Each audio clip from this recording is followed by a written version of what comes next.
அன்பு மாணவர்களுக்கு மீண்டும் கஜிவன் ஆசிரியரின் அன்பு வணக்கம். தரம் 11 மாணவர்களுக்கான கணித பாட வினாத்தாள்களை வெகு வித்தியாசமான ஓர் அணுகுமுறையில் கற்பித்துக் கொண்டிருக்கின்றேன். மீண்டும் கல்வி தொலைக்காட்சியின் ஊடாக உங்களை சந்திப்பதில் மட்டற்ற மகிழ்ச்சி அடைகிறேன். பிள்ளைகள், நாங்கள் பார்த்து கொண்டிருக்கிறோம் எக்ஸாம் பேப்பர்ஸ். அதில் நாங்கள் இன்றைக்கு பார்க்க போகிறது 20 வினாக்களை நாங்கள் பார்க்க போகிறோம். என்ன செய்ய போகிறோம் பிள்ளைகள்?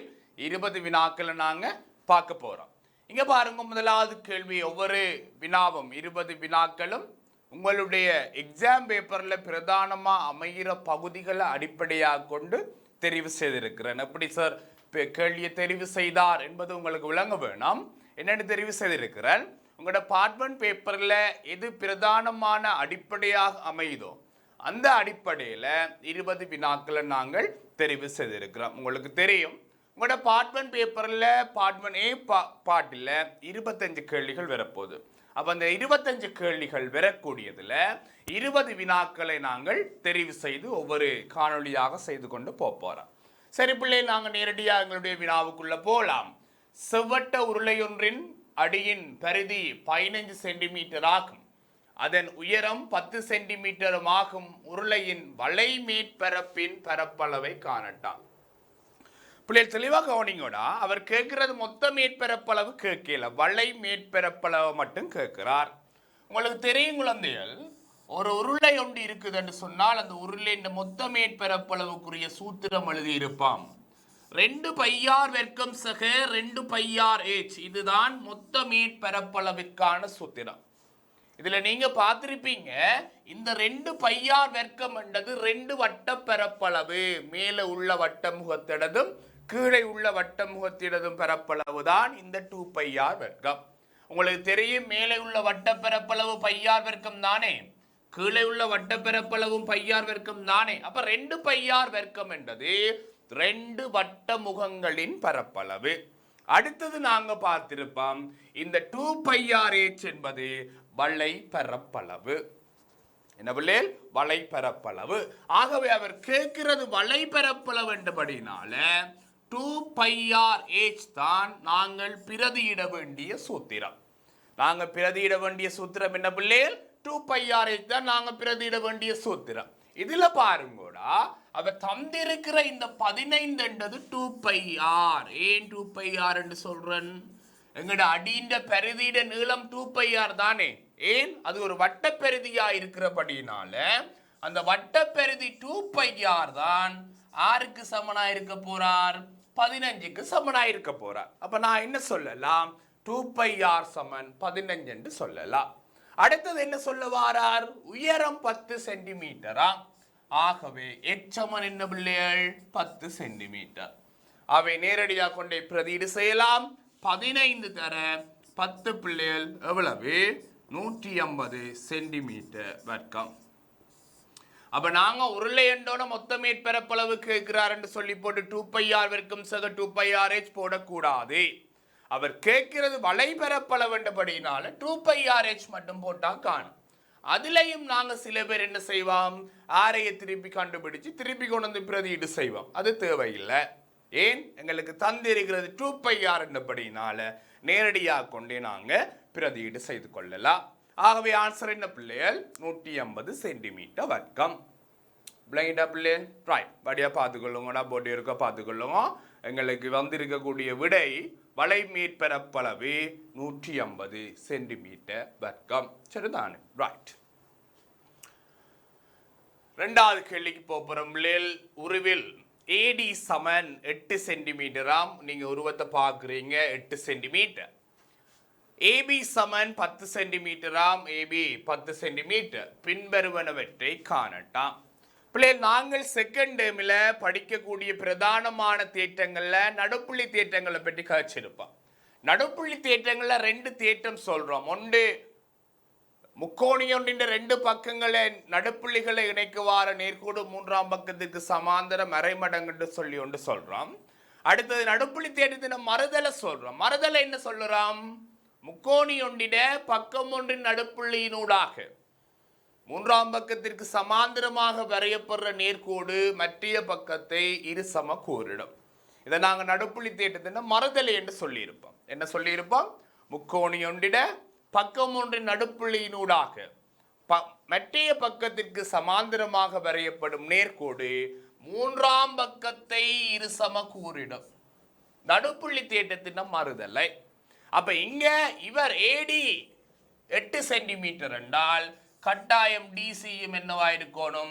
8 சென்டிமீட்டரா இருக்கணும். ஏன் பிள்ளைகள்? என்ன அடிப்படையில்? நடுப்புள்ளி தேட்டத்தின் மறுதலை. அவர் கேட்கிறது முதலாவது ஏசியிட நீளம் கேட்கிறார். ஏசி பாருங்க எவ்வளவு வர போறார்? 16 சென்டிமீட்டர். அப்ப நாங்க பயன்படுத்தின தேற்றம் என்ன? நடுப்புள்ளி மறுதலை தேற்றம். ஆரை பயன்படுத்தி இருக்கிறோம்? நடுப்புள்ளியிட மறுதலை தேற்றத்தை பயன்படுத்தி இருக்கிறோம். சரிதானே பிள்ளைகள்? ராய். அடுத்தது கேட்கிறார் டிஇயின் நீளம். இங்க பாருங்கடா, இங்க பாருங்க. இங்க நடுப்புள்ளியிட மறுதலை தேற்றத்தை பயன்படுத்தினபடியினால இவர் 2 பேரும் சமனா வந்துருந்தோம். இனி அந்த முக்கோணில யார் பிரயோகப்பட போறார்? நடுப்புள்ளி தேற்றம் பிரயோகப்பட போறார். ஏன்? 2 பக்கங்களில் நடுப்புள்ளி. எஸ், டியும் ஈயும் நடுப்புள்ளியா வந்துட்டார். ஆகவே மூன்றாம் பக்கம் 10 அரைவாசியா யார் இருப்பார்? இவர் இருப்பார். டிஇ இருப்பார். அப்ப என்ன? 5 சென்டிமீட்டர். அப்ப முதல் மறுதலை தேற்றத்தை பயன்படுத்தி முடிவை காண்றோம். மறுதலை தேற்றம் பயன்படுத்திட்டோம் என்றால் அவர் 2 பேரும் சமனா வந்துடுவினம். அவர் 2 பேரும் சமனா வந்துட்டால் திருப்பி நடுப்புள்ளி தேற்றம் இங்க பிரயோகிக்கப்பட போகுது. ஆகவே இவர் 10 என்றால் கட்டாயம் டிஇ என்னவா இருப்பார்? ஏபியிட அரைவாசியா இருப்பார். அப்ப பாத்தீங்களா பிள்ளைகள்? 5 சென்டிமீட்டர். சரியா பிள்ளை? நடுப்புள்ளி தேற்றம் பார்ட் 1 கட்டாயம் ஒரு கேள்வியா வந்தே தீருவார். சரிதானே பிள்ளை? பார்த்து கொண்டீங்கன்னா சரி. ராய். 3வது கேள்விக்கு போறோம். 10 மனிதர்கள். உங்களுக்கு தெரியும் இது நேர்மாறு விகித சமன். என்ன? ஓகே.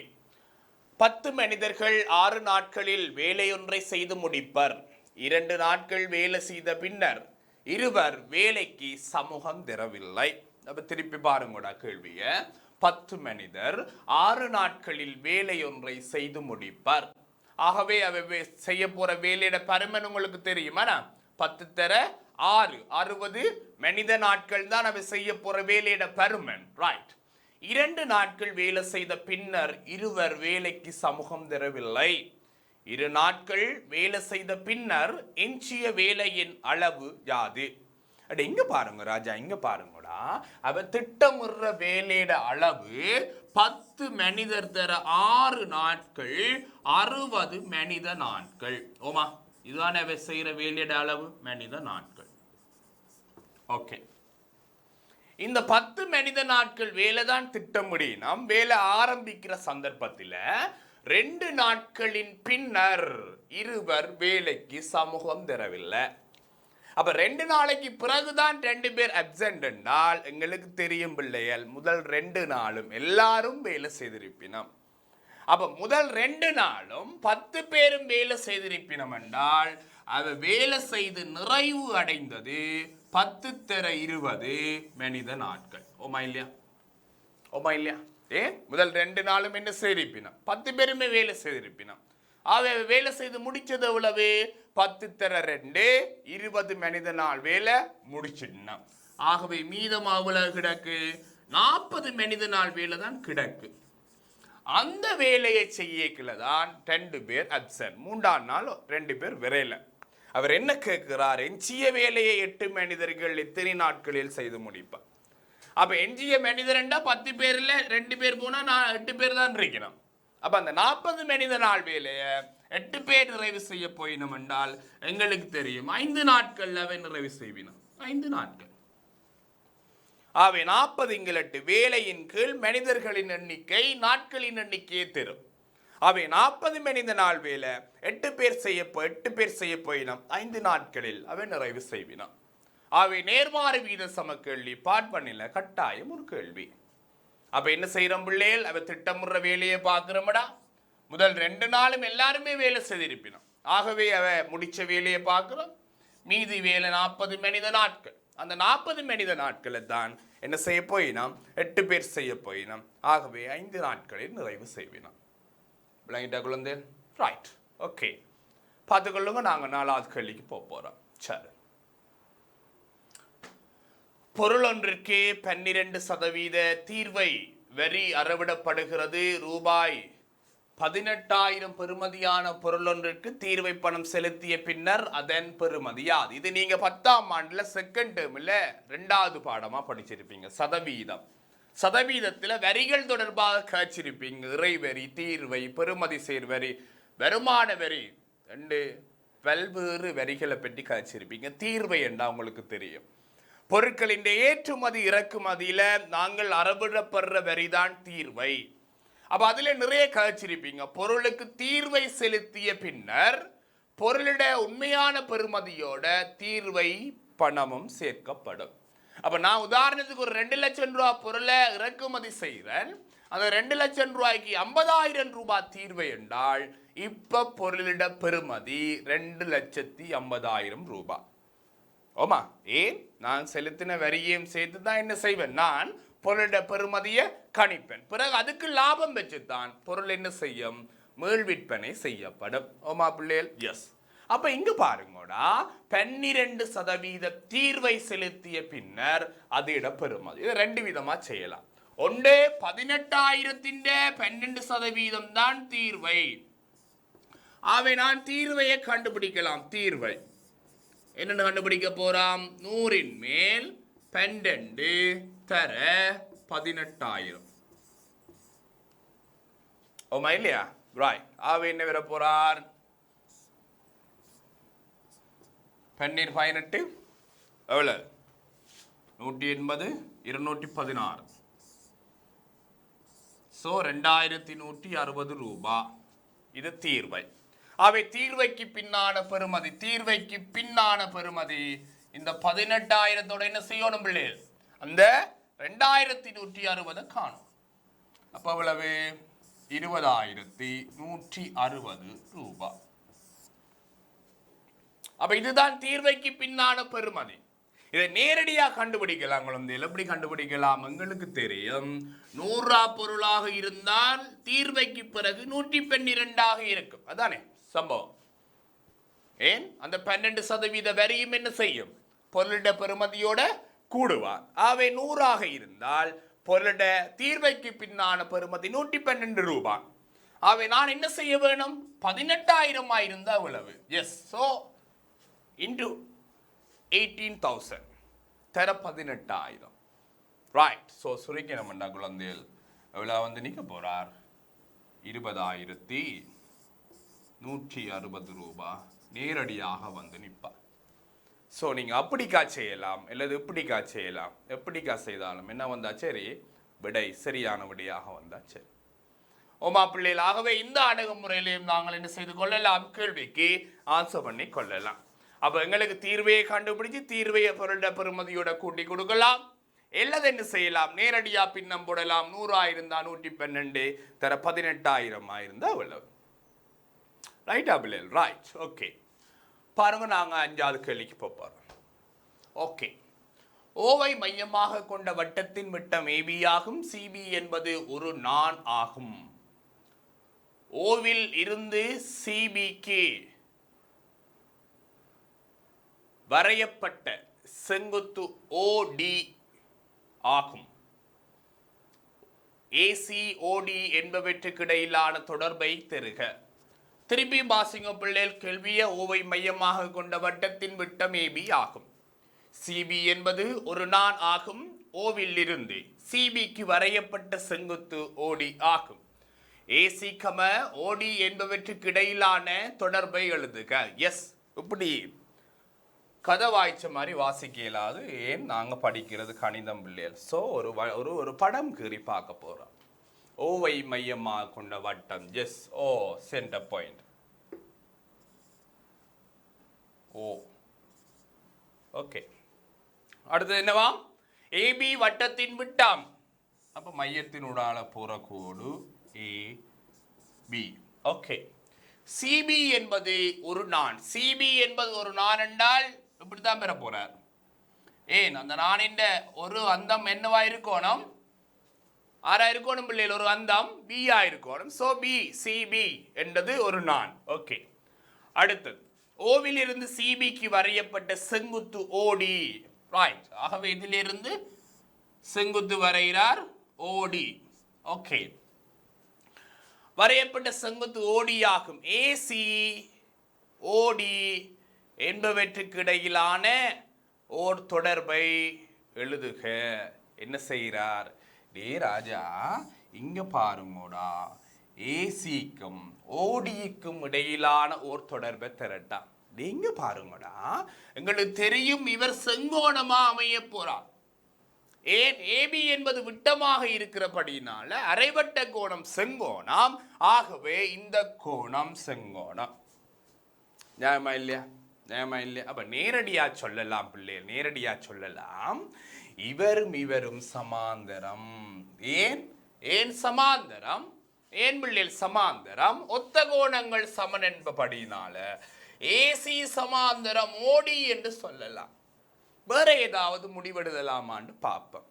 நீங்க படிச்சிருப்பீங்க பிள்ளைகள், வட்டம் ஒன்றின் வட்டத்தின் நான்கள் என்ற பகுதியில் எங்க 10ஆம் ஆண்டுல தேர்ட் டேர்மில் படிச்சிருப்பீங்க. வட்டத்தின் நான்கள் அதுல நீங்க படிச்சிருப்பீங்க, வட்டத்தின் மையத்தில் இருந்து நாணைக்கு வரையப்படும் செங்குத்து அண்ணாணை இரு சமகூரிடம் என்று கழிச்சிருப்பீங்க. என்ன கழிச்சிருப்பீங்க? அண்ணாணை இரு சமகூரிடம் என்று படிச்சிருப்பீங்க. அப்ப அண்ணாணை இரு சமகூரிடம் என்றால் இவர் ரெண்டு பேரும் என்னவா இருக்க போயினம்? சமனா இருக்க போயினம். இவரும் இவரும் சமன் தானே. ஏன்? ஓ மையம் தானே. அப்ப ஓ மையம் என்பபடியினால ஓ ஏ சமன் ஓபி ஆக இருக்கும். இங்க பாருங்க, நடுப்புள்ளி தேற்றம் வந்து நிக்க போறார். அப்ப நடுப்புள்ளி தேற்றம் வந்து நிற்கிறார் என்றால் நான் ஒரு முடிவு சொல்லலாம் குழந்தைகள், ஏசி சமாந்தரம் ஓடி. இன்னொரு முடிவு சொல்லலாம், ஓடி சமன் அரை மடங்கு ஏசி. பாத்தீங்களா? அப்ப எங்களை படங்குறாமல் ஒரு முடிவும் பெறாது. அப்ப படங்குற வேணும் முதலாவது. அதுல எவ்வளவு விஷயம் காய்ச்சிருக்கிறோம் பாருங்க பிள்ளைகள். நடுப்புள்ளி தேற்றம், வட்டத்தின் மையத்தில் இருந்து ஆணுக்கு வரையப்படுற செங்குத்து. அவ இவ்வளவு விடயங்களும் கதைச்சபடினால்தான், இவ்வளவு விடயங்களும் கதைக்கிறபடி அந்த முடிவு கிடைக்கும். ஸோ நான் திருப்பியும் உங்களுக்கு சொல்றது பிள்ளை, நீங்க 11ஆம் ஆண்டுல சிறப்பான ஒரு அறிவோடு இருக்க வேண்டும் என்றால் நீங்க 9ஆம் ஆண்டுல இருந்து படிச்ச விஷயங்களை கட்டாயம் இருக்கா ஞாபகப்படுத்தி வச்சுக்கொள்ள வேண்டும். சரியா குழந்தை? விளங்கிட்டாடா? ஆகவே இங்க பாருங்க, திருப்பி நடுப்புள்ளி தேட்டத்துக்குள்ள வந்து நிற்கிறோம். ஓமா பிள்ளை, விளங்கிட்டாடா? ஓகே, அடுத்த கேள்வி போவோம். Yes, okay. 6வது கேள்வி. 2 ஏசக பி சமன் 4. ஏசக 2 பி சமன் 2 எனின் சமன்பாடுகளை தீர்க்காமல் ஏசக பியின் பெருமானத்தை காணட்டா. குழந்தைகள், அடிக்கடி வார கேள்வி, ஏதோ ஒரு சந்தர்ப்பத்தில் அடிக்கடி வார கேள்வி. ஒரு டேர்ம் எக்ஸாமுக்காக இருந்தாலும் சரி, ஃபைனல் எக்ஸாம் பேப்பர்லையாக இருந்தாலும் சரி. இங்க பாருங்கடா, இங்க பாருங்க. இப்படி இது உங்களுக்கு தெரியும். 2 ஏசக பி, ஏசக 2 பி என்பது ஒருங்கமை சமன்பாடுகள் என்றது உங்களுக்கு தெரியும். ஒருங்கமை சமன்பாடுகளை தீர்க்கிறது 9ஆம் ஆண்டுல நாங்க செகண்ட் டேர்மில் படிச்சிருப்போம். சமன்பாடுகள் என்ற பாடத்தில் கதைச்சிருப்போம். அப்ப நீங்க ஒருங்கமை சமன்பாடுகளை நாங்க தீர்க்கிற மாதிரி தீர்க்காமல் ஏசக பியிட பெருமானத்தை காணட்டும். உங்களுக்கு தெரியும், நாங்க ஒருங்கமை சமன்பாடுகளை தீர்த்தம் என்றால் எங்களுக்கு ஏ தனியான பெருமானமா வருவார், பி தனியான பெருமானமா வருவார். டே ராஜா, இங்க வாங்கோ, இங்க ஏசக பியிட பெருமானத்தை கண்டுபிடிக்கலாம். டே நான் சொல்றேன் கேளுங்கோடா. ஒன்று தந்த 2 சமன்பாட்டையும் கூட்டுங்கோ, அல்லது 2 சமன்பாட்டையும் கழியுங்கோ. இதான் ஐடியா. ஒன்று 2 பேரையும் கூட்டி பார்க்கணும், இல்லை 2 பேரையும் கழிச்சு பார்க்கணும். எங்களோட நோக்கம் ஏசக பியாக இருத்தல் வேண்டும். அப்ப நான் கூட்டி பார்க்கிறேன். 2 ஏயும் 3A, பியும் 2 பியும் 3B. அப்ப இங்க 3A வந்தா அங்க 3B வரணும். அப்ப சமனான எண்ணிக்கையில அந்த கணியங்கள் வரணும். அவர் கூட்டினா வருவாரா கழிச்சா வருவாரான்றதை பார்க்க வேணும். அப்ப நான் பார்க்கிறேன், கழிச்சு பார்க்கிறேன். இங்க பாருங்க, 2A போனா A, பியில 2B போனா மறை B. அங்க ஏ சக B வந்துடும். ஆனா ஏ சக B தான் கேட்கிறார். அப்ப என்ன செய்ய போறேன்? 2 பேரையும் கூட்ட போறேன். கூட்டினால் 3A சக 3B சமன் 4 2 6. சரியா? ஆகவே நடக்க போது மூண்ட பொதுவா எடுத்தா ஏசக பி வர போறார் பிள்ளைகள். ஆகவே ஏசக பி என்னடா 6 ஏசக பி சமன் 2. அப்ப அவர் கேட்டவர் ஏசக பி பெருமானம் தான் கேட்டவர். அப்ப ஏசக பி பெருமானம் வந்துட்டார் பாத்தீங்களா? என்ன செய்த நான் அந்த 2 சமன்பாட்டையும் கூட்டணுமா கழிக்கணுமான்னு பார்த்தேன். எனக்கு தெரியுது கூட்டினா தான் ஏசக பி வாரார். ஆகவே கூட்டுறேன். அப்ப சமன்பாட்டுக்கு இங்கால கூட்டின ஹாஜிபன் சார் என்ன செய்யணும்? சமன்பாட்டுக்கு அங்காலையும் கூட்ட வேணும். அவ இங்கால 2a a 3a b 2b 3b 4 2 6. அவ இங்க பாருங்க 3 பொதுவா எடுக்கிறார். a மிஞ்சுவார், இங்க b மிஞ்சுவார். அப்ப இந்த 3 என்ன செய்யும் போய் அங்கால பிரிபடும். ஆகவே ஏசக b சமன் 2. விளங்கிட்டா குழந்தைகள்? ஆகவே இது கட்டாயம் பெறும். ஆகவே இதுல நீங்க ஒரே ஒரு ஐடியா ஞாபகப்படுத்தி வச்சுக்கொள்ளுங்க. ஒன்றில் 2 பேரையும் கூட்டி பார்க்க வேணும், அல்லது 2 சமன்பாடுகளையும் கழிச்சு பார்க்க வேணும். கட்டாயம் 2 பேர்ல யாரோ ஒரு ஆள் விடியாக கிடைப்பார். ஓகே பிள்ளைகள்? ஓகே, அடுத்த வினாவுக்கு போவோம். என்ன? ஓகே, 7வது எக்ஸ் சக 2 சிறிது 4 எனும் சமநிலையை திருப்தி செய்யும் நேர் நிறை எண்களை எழுதுக. இது சமநிலை. நீங்க சமநிலையின் தீர்வுகள் 10ஆம் ஆண்டுலையும் படிச்சிருப்பீங்க, 11ஆம் ஆண்டுலையும் சமநிலைகளை பற்றி கதைப்பீங்க நீங்க. அச்சர கணித சமநிலைகள். ஓமா இங்க பாருங்கடா, எப்படி அச்சர கணித சமநிலைகளின் பெருமானங்களை காண்றது? எப்படி நாங்கள் சமன்பாடுகளை தீர்ப்போம், எப்படி நாங்கள் சமன்பாடுகளை தீர்ப்போமோ அப்படித்தான் சமநிலைகளை தீர்க்க வேணும். சரி, முதல் தீர்வை கண்டுபிடிப்போம். எக்ஸ் சிறிது 4 2 எக்ஸ் சிறிது 2. இங்க பாருங்கடா, சமநிலைகளின் தீர்வுகளுக்கு போறோம்னா அந்த சமநிலையிட கருத்து தேவை என்ன சொல்லுறார்? இங்க பாருங்க, எக்ஸ் ஆனது 2லும் சிறிது. அப்ப எக்ஸ் ஆனது 2லும் சிறிதென்றால் எக்ஸ் 6 இருக்கலாம், 1 இருக்கலாம், 0 இருக்கலாம், மறை 1 இருக்கலாம், மறை 2 இருக்கலாம், மறை 3 இருக்கலாம். அப்ப இது எக்ஸிட தீர்வு தொடை என்று சொல்லுவோம் நாங்க. ஆமா இல்லையா? தீர்வு தொடை. அப்ப இங்க எக்ஸ் ஆனது 2 விட சின்னனா இருக்கணும் என்றால் எக்ஸுக்கு நாங்கள் 1 போட்டாலும் சின்னனா தான் இருப்பார், 2 போட்டாலும் சின்னனா தான் இருப்பார், மறை 1 மறை 2 மறை 3 போறார். ஆனா அது அல்ல ஆன்சர். அவர் என்ன கேட்கிறார்? நேர் நிறை எண் என்ன என்று கேட்கிறார். நேர் நிறை எண்ணை தேர்க.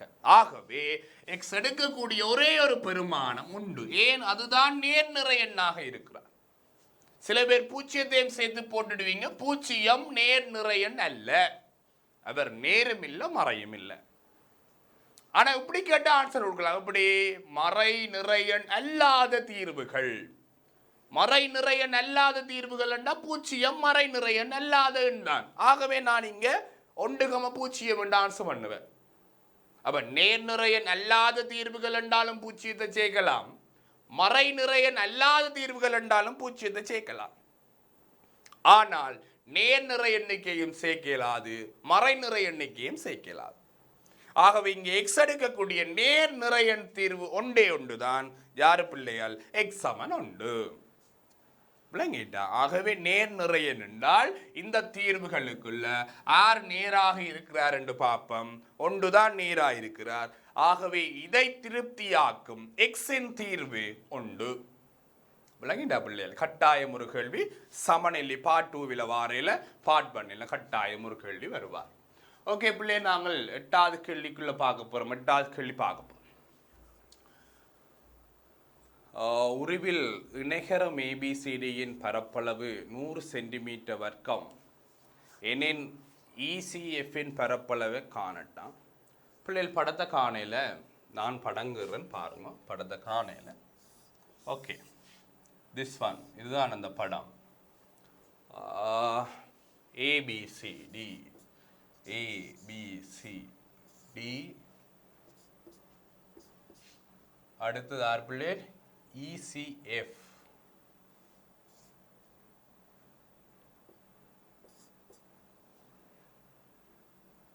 F. Okay, this one is a figure. இதுதான் அந்த படம். ECF இட பெருமானத்தை ECF இட பரப்பளவு. பிள்ளைகள் நீங்க 11ஆம் ஆண்டில் ஃபர்ஸ்ட் டேர்மில் கடைசி பாடமா படிச்சிருப்பீங்க. சமாந்தர கோடுகளுக்கு இடையிலான தளவடிவங்களின் பரப்பளவு. எஸ் ஆனோவா? எஸ். ஓமா? எஸ். அப்ப இங்க பாருங்க, அதுல தேற்றங்கள் நிறைய படிச்சிருப்பீங்க பிள்ளைகள். சமனான அடிகளையும் ஒரே நேர்கோட்டில ஒரே அடியையும் ஒரே சமாந்தர கோடுகளுக்கு இடையில் காணப்படும் இணைகரங்களின் பரப்பளவுகள் சமன். ரெண்டாவது சொல்லி இருப்பீங்க, ஒரே அடியிலும் ஒரே இரு சமாந்தர கோடுகளுக்கு இடையிலும் காணப்படும் முக்கோணிகளின் பரப்பளவுகள் சமன். எஸ் கழிச்சிருப்பீங்க. அடுத்தது சொல்லி இருப்பீங்க, ஒரே அடியிலும் ஒரே இரு சமாந்தர கோடுகளுக்கு இடையிலும் காணப்படும் முக்கோணியின் பரப்பளவானது இணைகர பரப்பளவின் அரைவாசின்னு கணக்கு கழிச்சிருப்பீங்க. டே ராஜா, ஏபிசிடி என்னும் பரப்பளவு 100. என்னவாம்? 100. அதுல இன்னொரு விஷயம் படிச்சிருப்பீங்க நீங்க, ஒரே அடி என்ற மாதிரி சம அடிகளுக்கும் அந்த தேற்றம் பயன்படும். உபதேட்டங்கள் என்று சொல்லி தந்திருப்பினும் டீச்சர்ஸ். ஓமா, சப் தியரம்ஸ், உபதேட்டங்கள். அப்ப இது 100 சென்டிமீட்டர் வர்க்கம் என்றால் இவரும் எத்தனை? இந்த பரப்பளவும் 100 சென்டிமீட்டர் வர்க்கம் தான். ஆறு டிசிஇஎஃப் பரப்பளவு, டிசிஇஎஃப் பரப்பளவு 100 சென்டிமீட்டர் வர்க்கம் தான். இப்ப இந்த இணைகரத்திற்கும் இசிஎஃப்க்கு இடையில தொடர்பு இருக்குது. இந்த இணைகரத்தின் அரைவாசி பரப்பளவு தான் அந்த முக்கோணிட பரப்பளவு. ஆகவே அவர் கேட்ட பரப்பளவு 50 சென்டிமீட்டர் வரும்.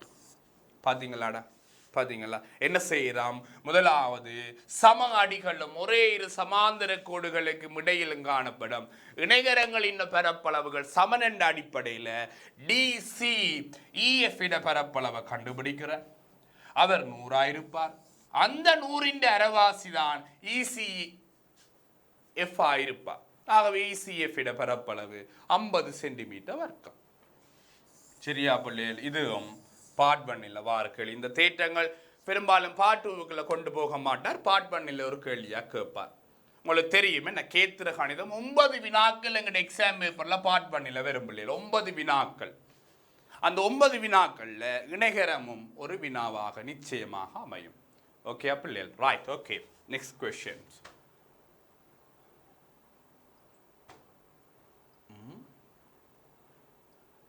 ஓகே, 9வது என்ன? ஓகே, அருகிலுள்ள உருவில் ஓ வட்ட மையமாகும். ஏசிபி 32 பாகை தரவுகளுக்கு அமைய எக்ஸின் பெருமானத்தை கண்டுபிடிக்கட்டா. டே ராஜா, நீங்க பாருங்கடா, போட்ட பாருங்க. இவர் எக்ஸாம் இந்த எக்ஸை தான் கண்டுபிடிக்கட்டாம். இவர் 32 பாகவையா, 32 டிகிரி, 32 பாகை. நான் என்ன சொல்றேன்னா, உங்களுக்கு தெரியும் வட்டத்தின் கோணங்கள் என்றது நான் ஒரு பாடமாகவே உங்களுக்கு கல்வி டிவியில் படிப்பிச்சேன். நான் ஒரு 40 நிமிட பாடமா. வட்டத்தின் கோணங்கள்ல 3 தேற்றம் இருக்குது பிள்ளைகள். ஒன்றே ஒரே துண்ட கோணங்கள் சமன், மைய கோணம் சமன், 2 பரிதி கோணம், அரைவட்ட கோணம், செங்கோணம் என்று சொல்லி 3 தேற்றங்கள் கதைச்சினாங்க. இந்த கேள்வியில் செய்யக்குள்ள எது கட்டித்தனம் என்றால், தரப்பட்ட தரவை வச்சுக்கொண்டு யாரையெல்லாம் காணலுமோ அவையெல்லாம் நாங்கள் காணுவோம். பிறகு அவர் கேட்கிற கேள்விக்குள்ள போவோம்.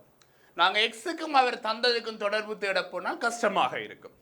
அப்ப முதல் அவர் தந்த அந்த 32 பாகையை வச்சுக்கொண்டு யார் யாரெல்லாம் கண்டுபிடிக்கலாமோ அவை எல்லாரையும் நான் கண்டுபிடிக்க போறேன். இங்க பாருங்கடா செல்லங்கள், இவர் 32 பாகை என்றால் இவர் 64 பாகை. ஏன்? ஏபி என்றவர் தான் இந்த சி கோணத்தை பரிதியில் அமைக்கிறார். அந்த ஏபி தான் ஓவில இந்த 64 பாகை அமைக்கணும். ஆகவே பரிதி கோணத்தின் 2 மடங்கு மைய கோணம் என்ற அடிப்படையில் இவர் 32 என்றா இவர் 64. டே செல்லங்கள், இவர் 2 பேரும் சமாந்தரமாம். அப்ப இவர் 64 என்றால் உங்களுக்கு தெரியும் இவர் 64. இவர் ஓமா இல்லையா? இவர் 64 என்றா இவர் 64. ஏன்? செட் வடிவம் தானே, ஒன்று விட்ட கோணங்கள் தானே. ஆவே இவர் 64 இவர் என்ன? 64. இவர் 64 என்றால் இந்த கோணம் 64. யாரு? இந்த கோணம் 64. ஏன்? இவர் 2 பேரும் சமன் ஆரைகள் தானே. ஆகவே என்னவாயிருப்பினாம்? இரு சமபக்க முக்கோணியாயிருப்பினாம். ஆகவே இவர் 64 என்றா இவர் 64. இப்ப பாருங்கடா, 64 128 இந்த எக்ஸை கூட்டினால் எனக்கு வர வேணும் 180 பாகம். ஏன்? முக்கோணிட அகக்கோணங்களோட கூட்டுத்தொகை. ஓமா இல்லையா? எஸ். ஆகவே எக்ஸிட பருமன் என்ன வர போறார்? எக்ஸிட பருமன் 128 கொண்டே கழிப்போம். ஆகவே 58 பாகை என்று வருவார். 120 கழிச்சா 52. ஓகே, எத்தனை பாக பிள்ளைகள்? 52 பாகை என்று வருவார். ஆகவே எக்ஸிட பருமன் 52 பாகை. அப்ப திருப்பி வாங்க, என்ன நடந்ததுன்றது கதைப்போம். இவர் 32 பாகை என்றா, இவர் 64 பாகை. மைய கோணம் சமன் 2 பரிதி கோணத்தை பயன்படுத்தி இருக்கிறேன். இவர் 64 என்றா, இவர் 64 பாகை ஒன்று விட்ட கோணம் என்றதை பயன்படுத்தி இருக்கிறேன். இவர் 64 என்றா, இவர் 64 இரு சமபக்க முக்கோண தேற்றத்தை பயன்படுத்தி இருக்கிறேன். இவர் 2 பேரும் 64 எக்ஸை கூட்டினா 180 பாகை. முக்கோணிடாக கோணங்களின் கூட்டுத்தொகை 180 என்றதை பயன்படுத்தி இருக்கிறேன். ஆகவே எக்ஸ் சமன் 52 பாகை என்றது வருவார். பார்த்தீங்களா பிள்ளைகள்? ஒரு கணக்கு செய்ய எவ்வளவு விஷயம் தெரிஞ்சிருக்க வேணும். ஆகவே கணிதம் படிக்கிறது இலகுவான விடயம் அல்ல, அதே நேரம் கடினமான விடயமும் இல்லை. ஓகே, அடுத்த கேள்வி போம் பிள்ளைகள். 10வது கேள்வி போ. ஒரே வடிவிலான கருப்பு நிறம் வெள்ளை நிறம் கொண்ட 24 பேனைகளில் இருந்து எழுமாறாக ஒரு பேனையை தெரிவு செய்யும் போது அது வெள்ளை நிறமாக இருப்பதற்கான நிகழ்தகவு 3/2 ஆகும். அதில் காணப்படும் வெள்ளை நிற பேனாக்களின் எண்ணிக்கையை காணட்டாம். திருப்பி வாங்கோ. ஒரே வடிவிலான கருப்பு வெள்ளை நிற பேனாக்கள் 24 இருக்குதாம். ஏன்னா ஒரு சட்டிக்குள்ள, என்ன ஒரு பெட்டிக்குள்ள இல்லை ஒரு சட்டிக்குள்ள 24 பென்ஸ் இருக்கு. பென் என்ன நடக்குது? ஒரு பேனாவை கையை விட்டு எடுக்கினோம். ஒரு பேனாவை தெரிவு செய்யும் போது அது வெள்ளையாக இருப்பதற்கான நிகழ்தகவு 3/2. பிள்ளை நிகழ்தகவுண்டா உங்களுக்கு தெரியும். மொத்தமா இருக்கக்கூடிய 10 பேனாக்கள்ல 5 பேனா வெள்ளை என்றால் 10/5 என்றதுதான் நிகழ்தகவு. அவை அங்க நிகழ்தகவு என்றது மொத்தமா இருக்கக்கூடிய பேனாக்கள்ல எத்தனை பேனா வெள்ளையாக இருக்குது என்றது தானே. அதுதானே நிகழ்தகவு. வாய்ப்புகள் மொத்த எண்ணிக்கையில வெள்ளை பேனாக்களின் எண்ணிக்கை. அப்ப அது கிடைப்பதற்கான எண்ணிக்கை 3/2 பிள்ளைகள். மொத்தமா இருக்கக்கூடிய 24ல 3/2 வெள்ளை பேனா. அதான் கருத்து.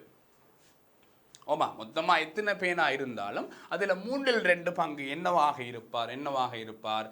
வெள்ளை நிற பேனாக்களாக இருப்பார். டேராஜா அவர் கேட்கிறது வெள்ளை நிற பேனாக்கள் தானே. சோ 24ல 3/2 வெள்ளை நிறம். ஆகவே இங்க பாருங்க, 8 24 2 16 பேனாக்கள் வெள்ளை நிற பேனாக்களாக இருப்பினா. விளங்குதா பிள்ளை? பாத்தீங்களா? அப்ப அந்த நிகழ்தகவு என்னத்தை குறிக்கிறார்ன்றது உங்களுக்கு தெரியும். சோ அந்த நிகழ்தகவு என்னத்தை குறிக்கிறார்? மொத்த பேனாக்கள்ல 3/2 பங்கு வெள்ளை நிற பேனாக்கள். ஆகவே 24 தர 3/2. ஆகவே 16 பேனாக்கள் என்பதுதான் அந்த பெட்டிக்கு உள்ள என்னவாயிருப்பார்? வெள்ளை நிறமாக இருப்பார். ஆகவே மிகுதியாக இருக்கக்கூடிய 8 பேனாக்கள் தான் கஜுவன் செட்ட கலர்ல இருப்பார். என்ன கலர்ல? கருப்பு. என்ன? ஓகே ஓகே பிள்ளைகள், கேள்வி விளங்கிட்டா? ஓகே, நாங்கள் அடுத்த கேள்விக்கு போவோம். 11வது. ரைட், இது ஒரு அச்சர கணித கேள்வி. காரணியாக்கத்தோட சேர்ந்து போட்டிருக்கிறேன் பாருங்க. xy சமன் 10 y x சமன் 3 எனின் xy வர்க்கம் சய x வர்க்கம் y இன் பெருமானத்தை காணட்டாம். திருப்பி வாங்க. xy சமன் 10 y x சமன் 3 எனின் xy வர்க்கம் சய x வர்க்கம் y இன் பெருமானத்தை காணட்டாம். பிள்ளைகள் இவர் தான் எங்களுக்கு மெயின். ஓகேயா? அவரை தானே காணட்டாம். ஓகே, அடுத்தது தரப்பட்ட தரவை பார்க்குறீங்க. என்ன தந்திருக்கிறார்? xy 10 y x சமன் 3. ஓகே, இப்போ நான் இவரை காரணியாக்கலாம், காரணிப்படுத்த போறேன். ஃபேக்டரைஸ், காரணிப்படுத்த போறேன். எப்படி? xy பொதுவாக எடுக்கலாம். இங்க y மிஞ்சுவார், அங்க x மிஞ்சுவார். So y sin x. ஞான் தானே? காரணிப்படுத்தல் தானே? எஸ். என்ன செய்திருக்கிறோம்? xy பொதுவா எடுத்திருக்கிறோம். xy பொதுவா எடுத்தார் வர போறார். இங்க y மிஞ்சுவார். ஏன்? y வர்க்கம் தானே, அங்க x மிஞ்சுவார். டேய் இங்க பாருங்க செல்லங்கள், xy தந்திருக்கிறார் தானே 10. வைசை எக்ஸ் தந்திருக்கிறார் தானே 3 பைத்தி 3 30 பார்த்தீங்களா? Take it easy. அப்போ முதலாவது காரணிப்படுத்தக்கூடிய மாதிரி இருந்தால் காரணிப்படுத்துவோம். அப்போ சிலது யோசிக்கும், வேற ஏதோ தந்து கிடக்கு, வேற ஏதோ கேட்கிறார், கேள்வி செட் பண்ணவருக்கு ஒரு மாதிரியாக்கும். அப்படி இல்லை, காரணிப்படுத்தலுமா? எஸ், காரணிப்படுத்தலாம். காரணிப்படுத்தியும் பார்க்குறோம். ஓகே, எக்ஸ் ஒய் இங்கே வந்திருக்கிறார் 10 கொண்டே போடுறா 10, வைசே எக்ஸ் தந்திருக்கிறார் 3 கொண்டே போடுறா 3, பைத்தி 3 30. ஸோ ஆன்சர் என்ன? 30. ஓகே அப்படி ரைட். ஓகே, அடுத்த கேள்வி போவோமே. ஓகே, சுருக்குக என்ன பாடம்? அச்சர கணித பின்னம். எங்க படிச்சிருப்பீங்க? 10ஆம் ஆண்டுல செகண்ட் டேர்ம்ல முதலாவது பாடமா படிச்சிருப்பீங்க. 13வது பாடம் நினைக்கிறேன், பிழை இருந்தா திருத்தி கொள்ளமா. ஓகே, சுருக்குக அச்சர கணித பின்னம். ராஜா, உங்களுக்கு தெரியும் அச்சர கணித பின்னங்கள் பகுதி எண்கள் சமனாக இருந்தால் தான் பின்னங்களை கூட்டவோ கழிக்கவோ முடியும். நாங்கள் அச்சர கணித பின்னங்களை பிரிக்க போகிறோம் பெருக்க போகிறோம் என்றால் பகுதி எண்ணையோ தொகுதி எண்ணையோ பற்றி கவலைப்பட தேவையில்லை.